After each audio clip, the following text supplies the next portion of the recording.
अस्सलाम वालेकुम नाजरीन, आप देख रहे हैं जोत न्यूज़ और मैं हूं एम लारिक डेली इशूज़ के साथ। नाजरीन, इमरान खान साहब का कल मुल्तान वाला जलसा और मुल्तान के जलसे से इमरान खान साहब ने ऐलान करना था हकीकी आज़ादी मार्च की तारीख का।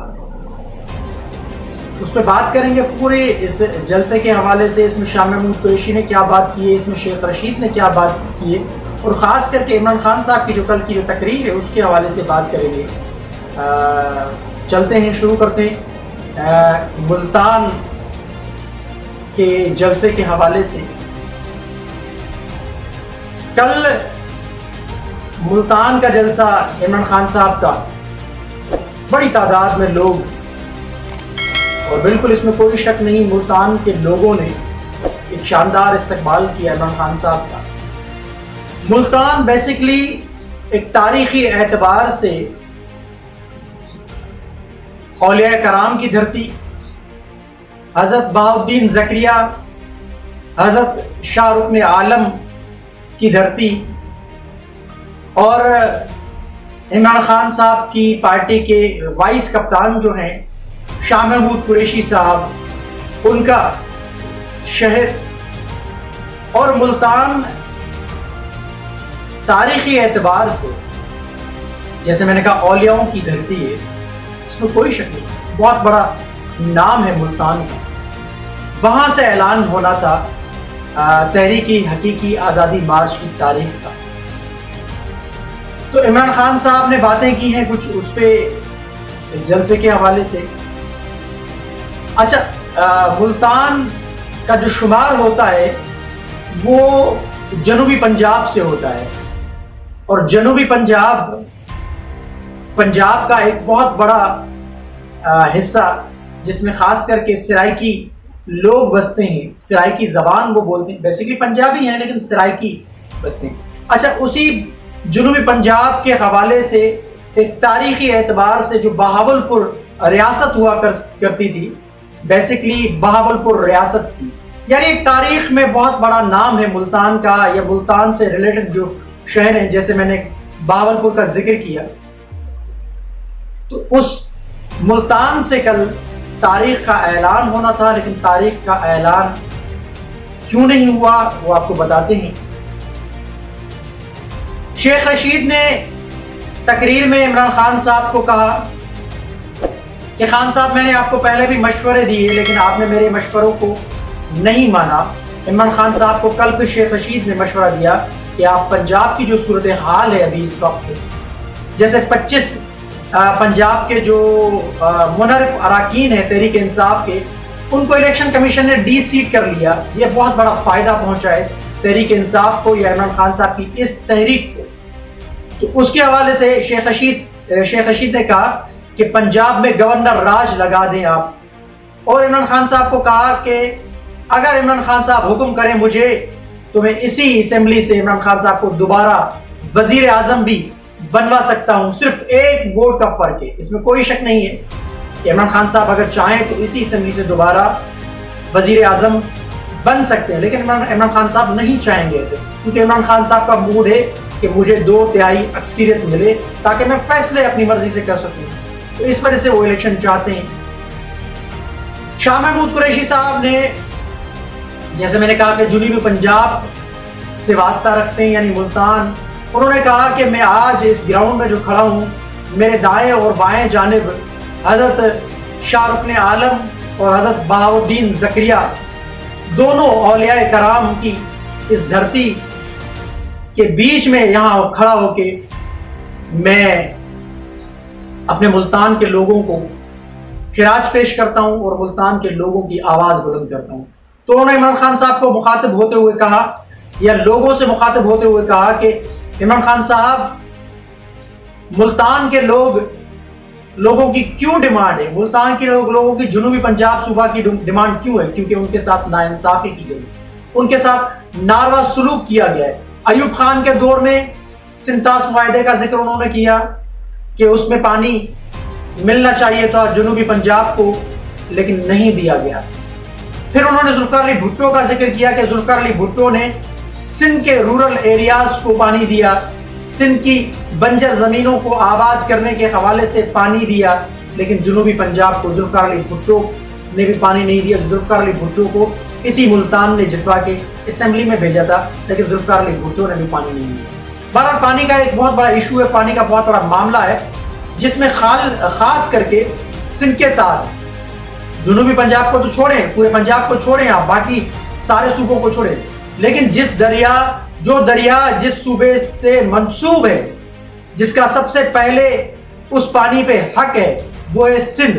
सिंध इस वक्त पानी की शदीद किल्लत का सामना कर रहा है और सिंध के लोग मर रहे हैं, उनको पानी नहीं मिल रहा, और ये बहुत बड़ी ज्यादती खास करके सिंध के साथ की जाती है। इस पे किसी और व्लॉग में जिक्र करेंगे, लेकिन आते हैं फिर मुल्तान वाले जैसे। तो शाह महमूद कुरैशी ने फोकस किया, अपने मसाइल को इमरान खान साहब के सामने रखे और जनूबी पंजाब के हवाले से यानी बात की कि पीपल्स पार्टी की गवर्नमेंट आई, यूसुफ रजा गिलानी की गवर्नमेंट आई, उन्होंने बात तो की, लेकिन सूबे के हवाले से उन्होंने इकदाम नहीं उठाया। नून लीग ने भी बात की, लेकिन सूबे के हवाले से इकदाम नहीं उठाया। लेकिन खान साहब, आपने अपने मैनिफेस्टो में ये बात रखी और आपने जनूबी पंजाब सेक्रेटरिएट कायम किया, लेकिन हमें जनूबी पंजाब सेक्रेटरिएट नहीं चाहिए, हमें जनूबी पंजाब सूबा चाहिए, ताकि हम अपने हिस्से की बात कर सके। और अगर जनूबी पंजाब सूबा बनेगा बकौल शाह महमूद कुरैशी के, तो पाकिस्तान मजबूत होगा, वफाक मजबूत होगा। और अवाम से मुखातिब होकर कहा शाह महमूद कुरैशी ने कि अगर सूबा चाहिए तो इमरान खान साहब को 2/3 अक्सरियत देनी पड़ेगी, उसके बाद इमरान खान साहब आपके सूबे का फैसला करेंगे, और आपके सूबे के लिए भी 2/3 अक्सरियत चाहिए, और 2/3 अक्सरियत आप जब तक नहीं देंगे तब तक आपका सूबा नहीं बनेगा। तो ये शाह महमूद कुरैशी ने फिर कहा कि कंटेनर रखे जाएंगे, पुलिस खड़ी की जाएगी, हमारे खिलाफ एक कार्रवाई करने का आगाज किया जाएगा, तो इस्लामाबाद चलोगे, कंटेनर को हटाओगे और पुलिस से मुकाबला करने के लिए तैयार हो? तो उन्होंने कहा तैयार हैं। आते हैं इमरान खान साहब की। इमरान खान साहब की बड़ी जबरदस्त स्पीच थी। इमरान खान साहब की स्पीच में एक बड़ा जबरदस्त नौजवानों के लिए पैगाम था, या पाकिस्तान के लोगों के लिए पैगाम था। उन्होंने आते ही कहा कि मुझे रोका जा रहा था, मुझे कहा जा रहा था कि आपकी जान को खतरा है, आप सेफ्टी मिरर लगा लें जो ब्लड प्रूफ या बम प्रूफ होता है। तो मैंने उनको कहा कि मैं खौफजदा नहीं हूं, मुझे खौफ नहीं है।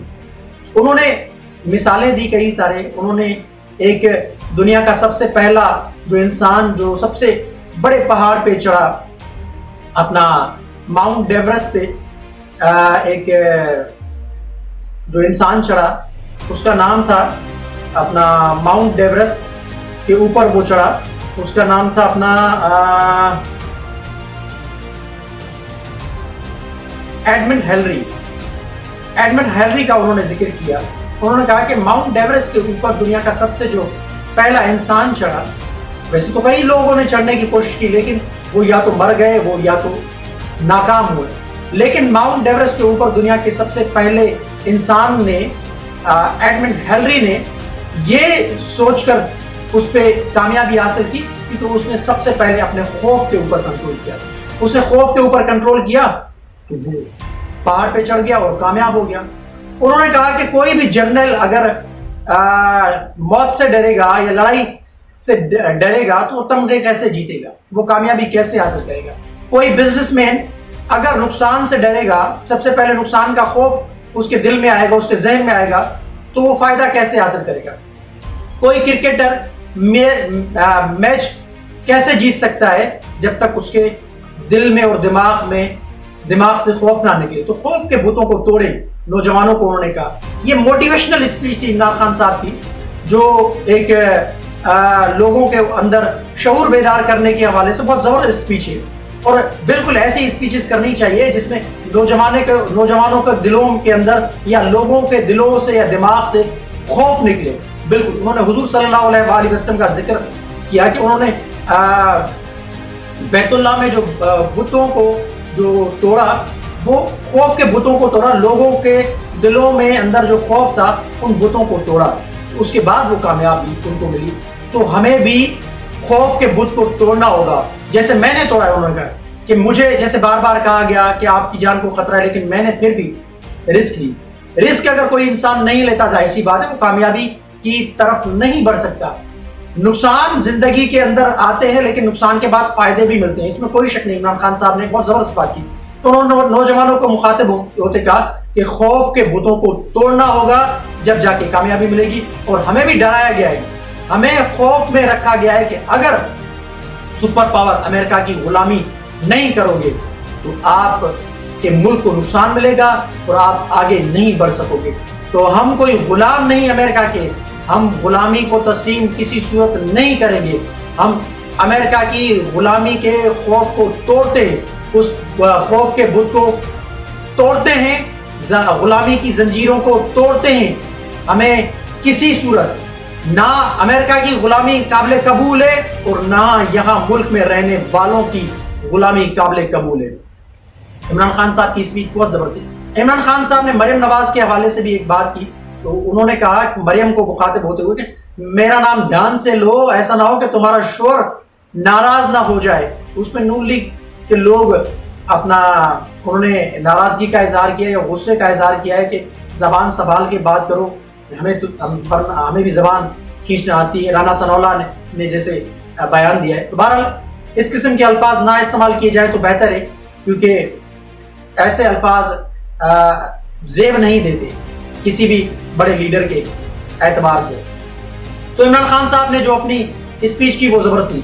अब इमरान खान साहब ने इसमें जलसे में जो ये खास करके जो जलसा था, आखिरी जलसा था, इमरान खान साहब ने ये भी कहा कि ये मेरा आखिरी जलसा है इस्लामाबाद हकीकी तहरीक आज़ादी मार्च से पहले। और उन्होंने उसमें तारीख का ऐलान भी नहीं किया। उन्होंने 25 और 29 के बीच में बात को रखा है, क्योंकि पर्दे के पीछे मामला चल रहे थे और लग रहा है कि इमरान खान साहब की डील हो चुकी है और मामला तय पा गए हैं। और हो सकता है कि ये तहरीक आज़ादी मार्च जो है वो कैंसिल हो जाए। आने वाले 1-2 दिन में आपको पता चल जाएगा, या कल जैसे इमरान खान साहब ने कहा कि इतवार को हमारी कोर कमेटी का इजलास है, उसमें आपको डेट दी जाएगी। मुझे लग रहा है कि इमरान खान साहब की डील हो चुकी है और मामला तय पा गए हैं। जैसे कुछ रोज कबल भी बातें चल रही थी, सारे मामला सेटल हो गए, तो इमरान खान साहब नहीं मान रहे थे, अब इमरान खान साहब भी मान गए मेरे ख्याल से। तो इमरान खान साहब ने तारीख का ऐलान नहीं किया, बीच में मामला रखा है। लग रहा है कि इमरान खान साहब के मामला सेटल हो गए हैं और इमरान खान साहब को बताया गया है कि इलेक्शन का ऐलान होने वाला है, असेंबली तहलील हो जाएगी, आप अपनी मार्च की कॉल वापस ले। और मार्च की कॉल उन्होंने वापस नहीं ली, उन्होंने बीच में रखा है, लटका के रखा है। यानी उनको भी एक प्रेशर में रखा है कि अगर जब तक आप अपना इलेक्शन का ऐलान नहीं करेंगे, असेंबली डिसॉल्व नहीं करेंगे, तब तक मैं अपनी हकीकी आज़ादी मार्च की कॉल वापस नहीं लूंगा। तो कहने का मकसद ये है कि उन्होंने कहा कि मेरा मकसद एक ही है कि इलेक्शन और इलेक्शन।